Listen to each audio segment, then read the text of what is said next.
Okay, so you're watching and listening to the Fat Bidin Film Club. I'm assuming I'm Zan Azli. I'm Shirley Wisdom. And as usual, every week we watch a local film and we review it. I'm excited for this one. It's a Mamat Khalid film. It's a Hantu Kak Limah. Right? If you watch the first one, Hantu Kak Limah Balik Rumah, it was extremely funny. Wait for this one. Okay.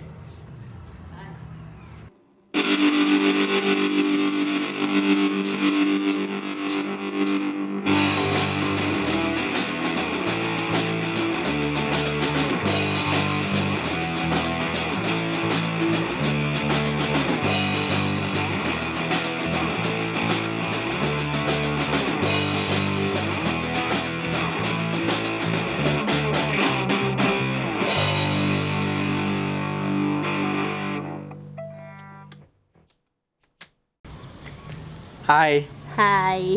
Oh, hi. We just watched Hantu Kak Limah. Hantu Kak Limah. Are you coming? And we've made up for whatever reason that you don't know. But yeah, so tell the people what the film is about. Okay, so why don't you tell them what the first Kak Limah, Hantu Kak Limah was The about? first Hantu Kak Limah Balik Rumah, it was called. The first film was a film about this kampung zombie. Kampung zombie. Zan's wearing a shirt, did you notice that? I had a meeting today with government people. Anyway, yeah. I have meetings with government people now.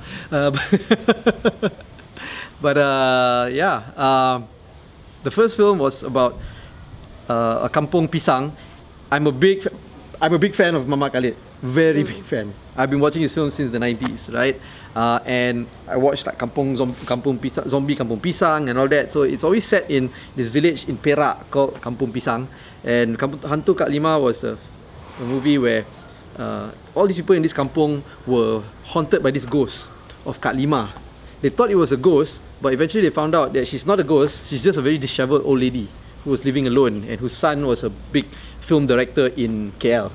Okay. Right? So Hantu Kak Limah that was that. So now is Hantu Kak Limah sort is of a sequel. She dies for real in her kebun. And the whole kampung is seeing her all over the place. She's married some young fella. His name is Kuda with a H because hipster. And Kuda seems to be seeing his wife at home and she seems to be eating his brains and stuff.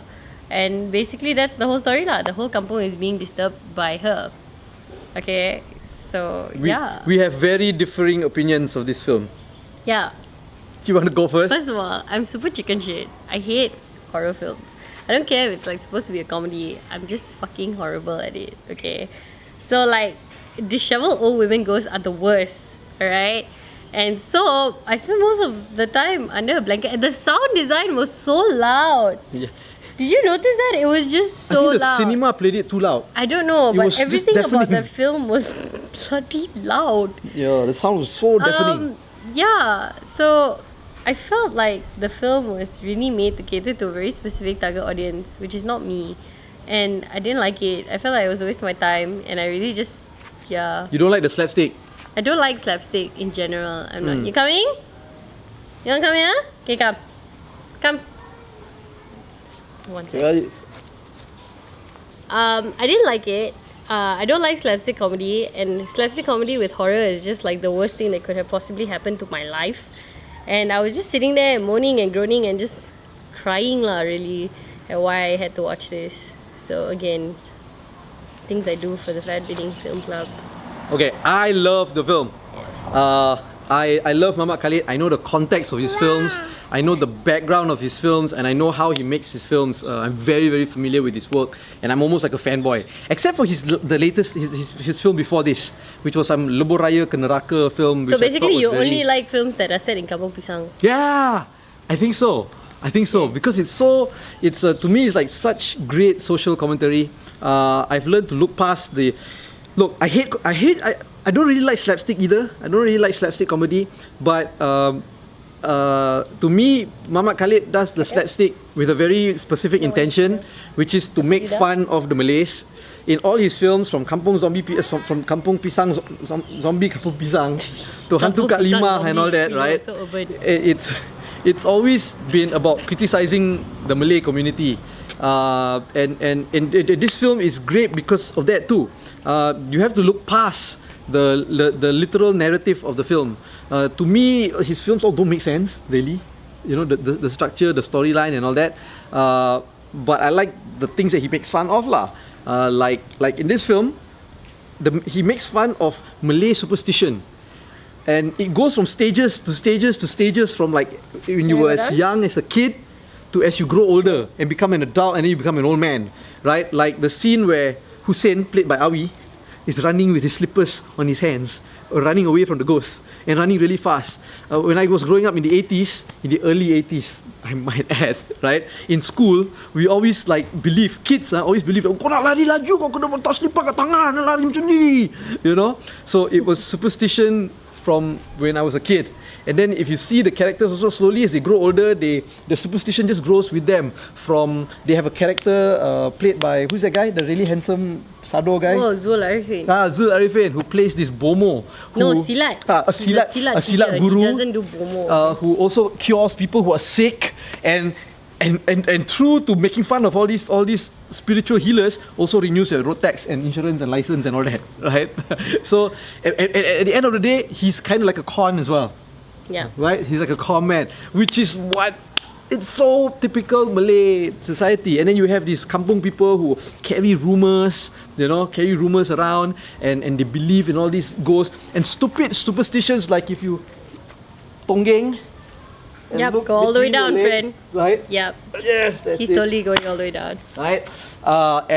And if you do that, you will see if somebody is a ghost or Can I get not. down? Because then you see the legs not touching the ground or something like that, right? So Don't it was. scratch your And butt in at the end of the day, which was a scene that you kind of got you very, very irritated, because at the end there's all this bunyan thing also. You want to talk about Yeah, this bunyan so thing? basically what it is that Kuda, so Awi's character, Hussein. Hussein, his girlfriend is a orang bunyan, okay, which basically means she's a fairy lah. And so apparently I just found out that the folklore is that you want to be with the fairy because you want to go into the fairyland and you live like very extravagantly or something. Yeah. So I was there. and Alithia was there. Alithia can see apparently. bunyans. And me and Tata. Her and Okay. Chicha were there. That's totally not true. That's fake news. Anyway, so But you know, kids will found look out- at the corner and keep quiet, and then suddenly smile to themselves. Alithia is already creepy, so don't make her creepier. So yes. So what it is that we find out at the end that the Hantu Kak Limah is actually orang bunyan who's Kuda's first wife. So Kuda fell in love with a fairy, took her out of her fairyland, and then showed her the real world, which is obviously horrible because that's life and then you die. And she couldn't live with the fact that she couldn't have nice things and she couldn't live an extravagant Like a fairy bunyan lah. lifestyle. Yeah. And she just got super disheveled and frustrated and bitter because, you know, that's what happens when you have expectations, which is why you should never have expectations because it's the root of all heartache. Like, just dropping morals here for you, okay? So she becomes horrible, right? So she becomes horrible. And what does he do? And Kuda, Go- like a real Melayu man, Go marry kahwin Kak lain Limah. lah. Kak Goes to marry Limah. Kak Limah. Doesn't even tell her. He literally like puts her near a tree and just says, "You wait here," and just goes on with his life lah. So the bunyan girl. So it turns out the bunyan girl was just a woman scorned, and obviously women scorned are just horrible, like ghost-like type people. So anyway, her bunyan father comes and takes her, and then Kuda doesn't learn from any of this. He just calls her back lah, and she is so stupid lah. She also comes back, and that's the end of the film. So I was really irritated because it's like, it really shows the misogyny and the sexism and the idiocy of Malays. Malay men. Yeah. It's like, They don't learn. You don't like this one? Kau kahwin lain lah. Yeah. And then and it's all about superficial beauty to them. She's wearing a lot of makeup. Zan doesn't like that. So, you know, obviously she wasn't pretty to Zan. And maybe bunyan because or I'm not Malay. Yeah, sure. Anyway, stop But- what your dick but- says. Anyway, so basically it's all very superficial. We want her because she's pretty. We want her because she's like, you know, young and skinny and whatever. And we won't learn even after we've like screwed her over the first time. We're still going to like try to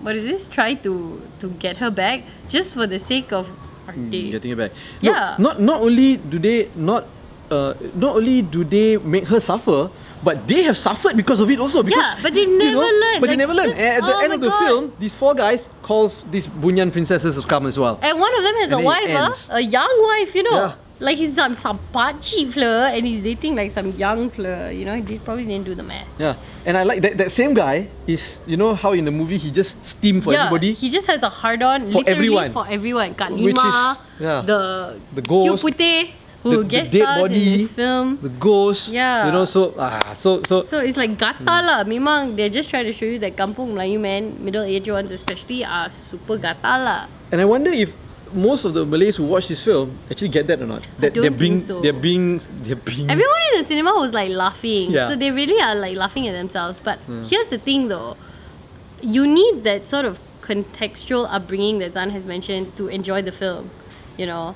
And you also either firstly need to be really idiotic to not realize that you're being made fun of. And then you just laugh at all the slapstick comedy. Or secondly, you need to be really smart to realize what the filmmaker is doing and laugh at it because it's hilarious.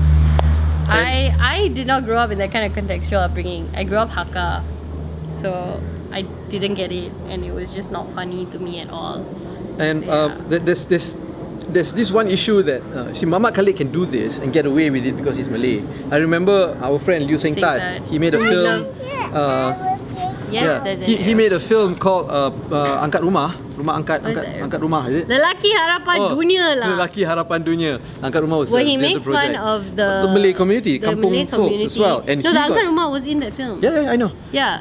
So he makes fun of the community because they think that African American guy or an African guy actually, he's not even American, an African guy who's staying in that house is orang Minyak.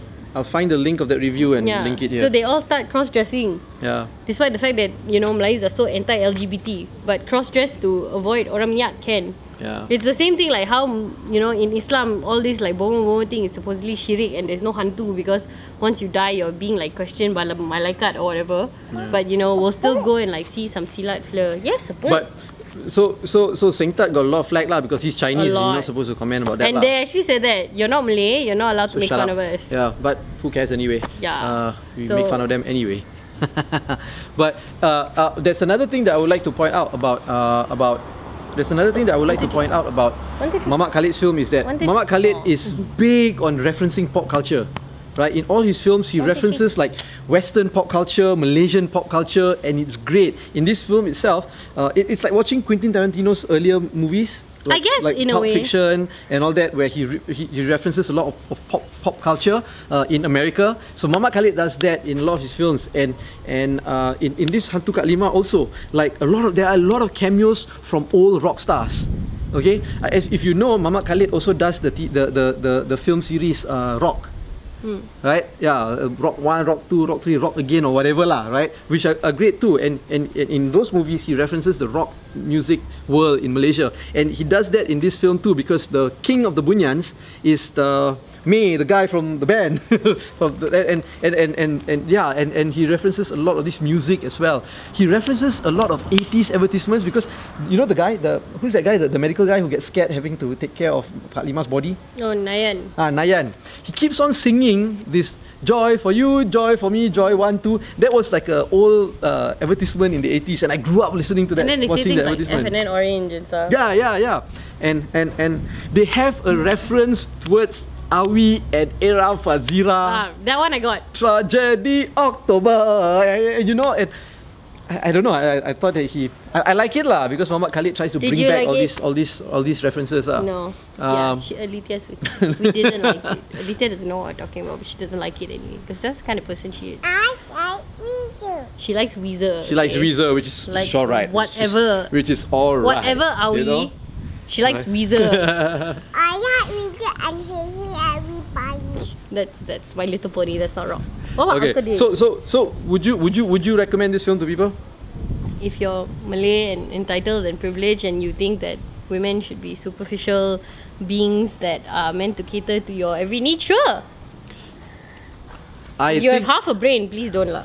I think that I would recommend this film to people to watch and try to look for the subtext to all the. But again, it's contextual. Yeah lah. So if you're born in the early 80s, like my very old husband here, then sure, go ahead. No, I wasn't born in the early 80s. I was born in the late 70s. Yeah, the tail at the beginning of the early 80s. Right? And